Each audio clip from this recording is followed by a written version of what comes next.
On a de la chance aujourd'hui, c'est dimanche, et donc nous n'avons pas une seule guérison dans notre récit des évangiles, mais bien 10 hommes qui vont être purifiés de la lèpre.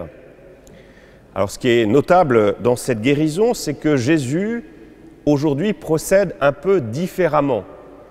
Il y a d'autres guérisons de lépreux, notamment je crois au chapitre 8, si je ne me trompe pas, où généralement Jésus rentre en contact avec le lépreux pour lui apporter la purification. Ça me rappelle le beau geste de Saint François. Il est là, Saint François, si je ne me trompe pas. Il est là, oui, vous confirmez? Le baiser au lépreux de Saint François, qui met ses pas, qui refait ce geste de Jésus. Mais là, Jésus respecte scrupuleusement la loi juive.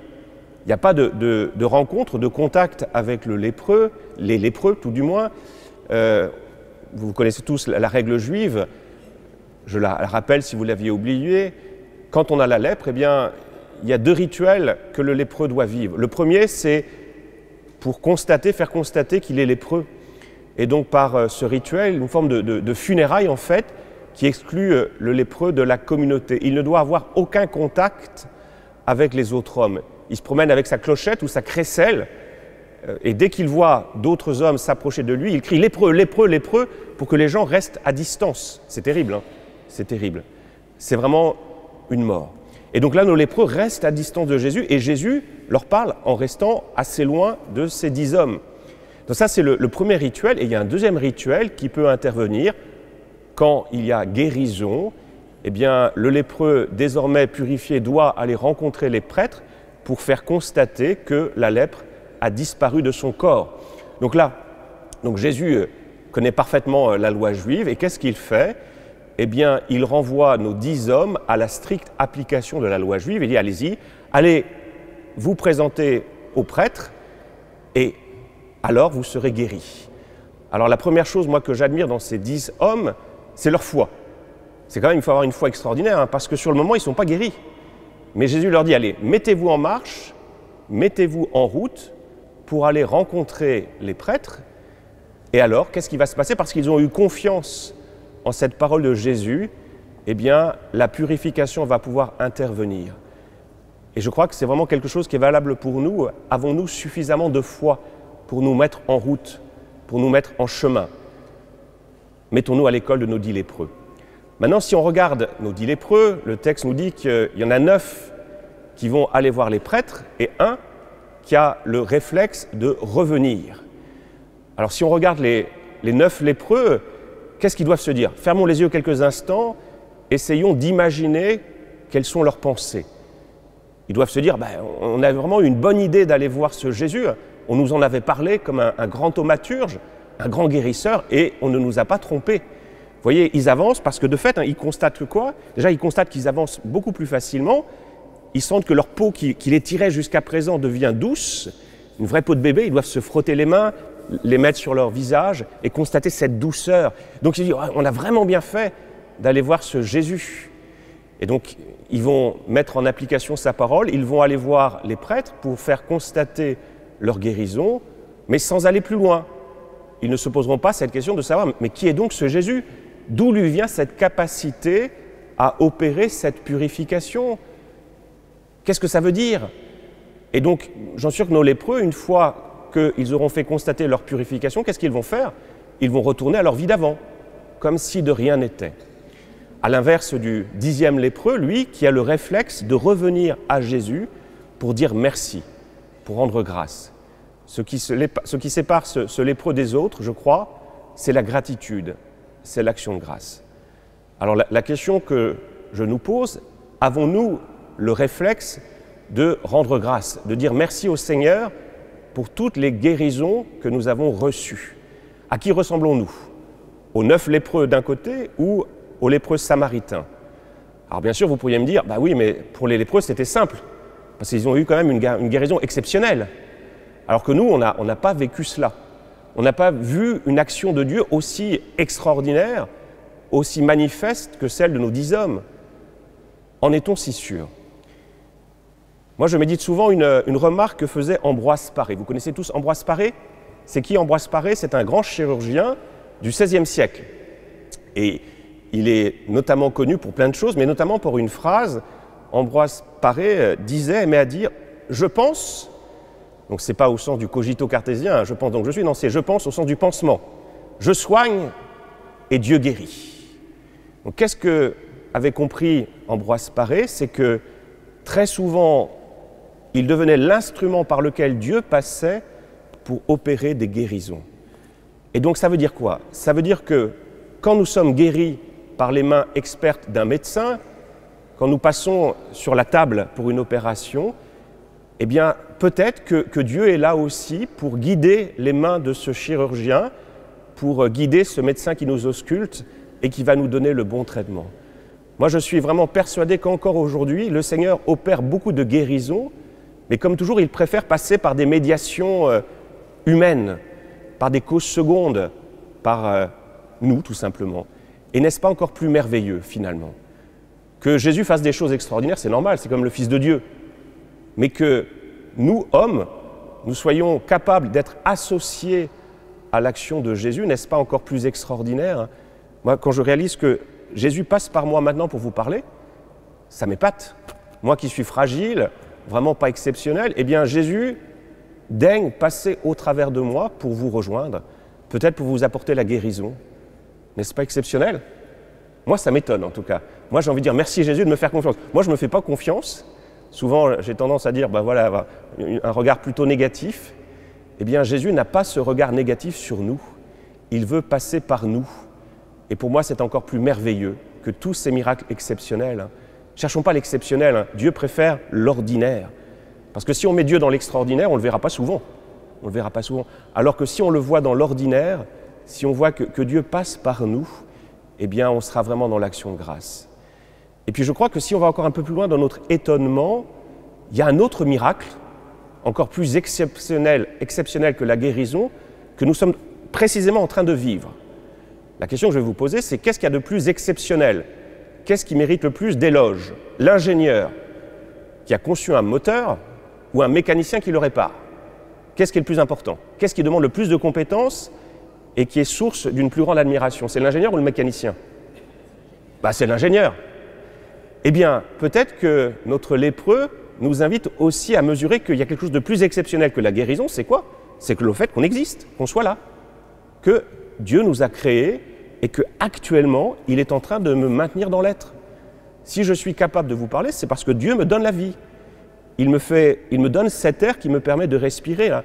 Sentez l'air qui vous rejoint, qui vient emplir vos poumons et qui vous donne la vie, ce souffle de vie. Eh bien, c'est à l'instant Dieu qui est en train de vous donner cette puissance vitale. Est-ce que nous avons l'habitude de rendre grâce en disant « Merci Seigneur pour cette vie que tu me donnes ». Souvent, c'est quand on vieillit, quand on commence à avoir mal aux articulations, quand on doit se réveiller au milieu de la nuit et qu'on ne dort pas et que c'est compliqué, c'est là où on se dit « si j'avais su, j'aurais vraiment profité de cette vie quand j'étais jeune, vaillant. » Les jeunes, profitez, être vraiment dans l'action de grâce. Dire merci Seigneur pour ce don que tu fais qui est encore plus merveilleux que celui de réparer. Le fait d'exister, c'est encore plus merveilleux.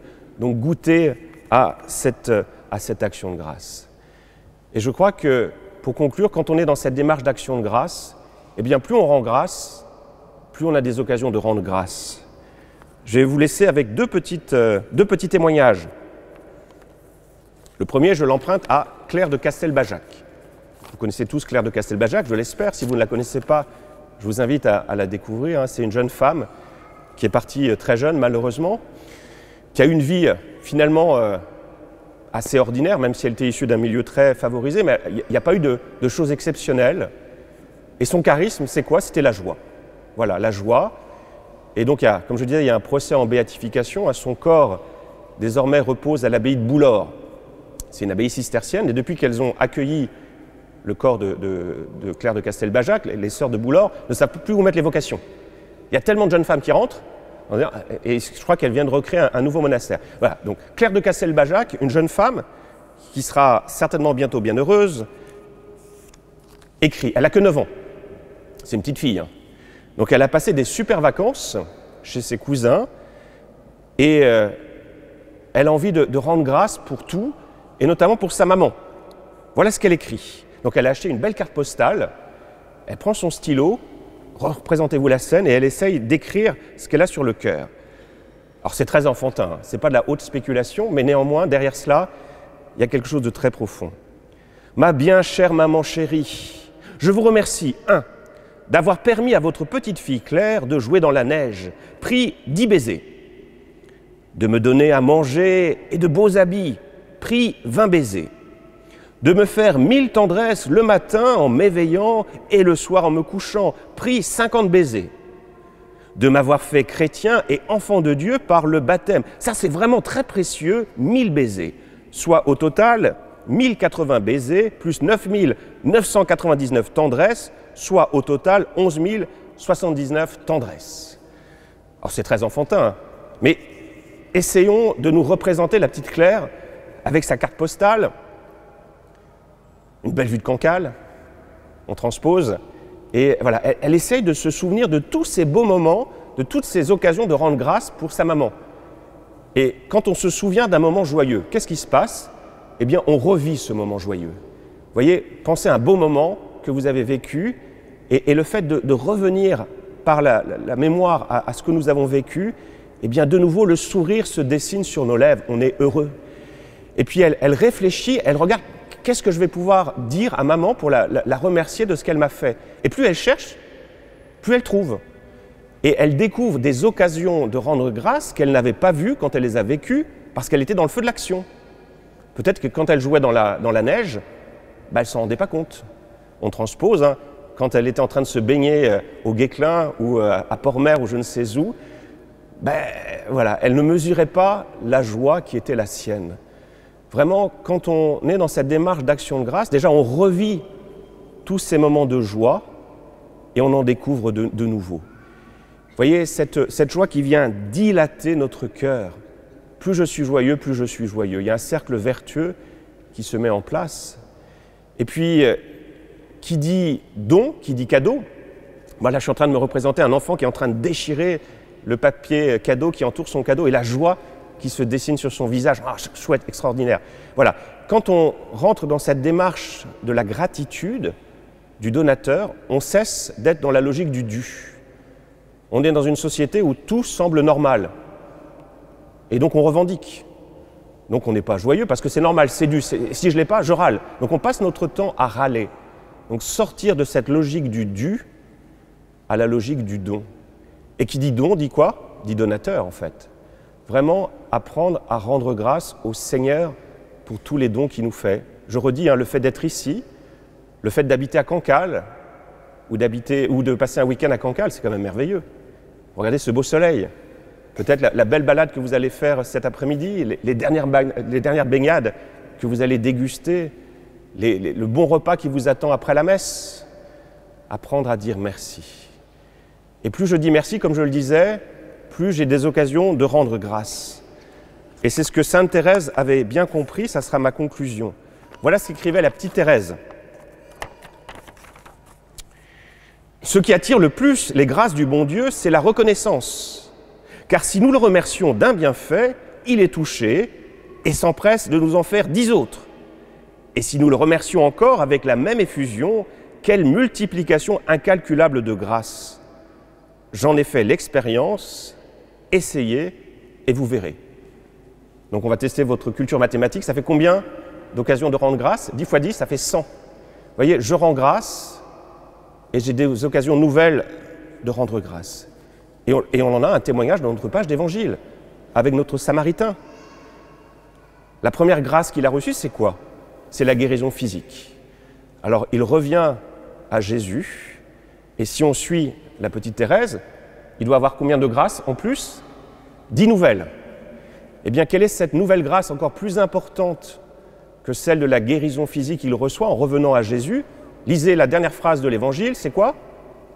Allez-y, dernière phrase de l'Évangile. Va, ta foi t'a sauvé. Et n'est-ce pas quelque chose encore de plus merveilleux que la guérison physique? Parce que notre lépreux purifié, il va retomber malade. Quand on va chez le médecin, aussi efficace soit-il, quand on passe sur la table d'un chirurgien, aussi efficace soit-il, vient un moment où on va mourir. c'est logique. Alors, c'est pour ça que Jésus n'aime pas tellement être toujours présenté comme un simple guérisseur, médecin. Il est plus que ça. Il veut apporter quelque chose de beaucoup plus fort, de quelque chose de durable pour l'éternité. C'est quoi? C'est le salut. Et parce que notre lépreux guéri est revenu à Jésus, il reçoit ce cadeau pour l'éternité. Va, ta foi t'a sauvé. Vous voyez, hein, je dis merci, et le Seigneur s'empresse de me redonner encore quelque chose de plus important, de plus beau. Alors on va vivre maintenant l'Eucharistie. Le mot d'Eucharistie, ça veut dire rendre grâce. Alors moi, je vais vraiment prier pour que chacun de nous, en recevant Jésus, nous ayons conscience que nous recevons cette vie divine. C'est la vie de Jésus. Et si j'en ai conscience, si je sais rentrer dans l'action de grâce, eh bien, qu'est-ce que Jésus va me dire à mon tour? Va, ta foi t'a sauvé. Amen.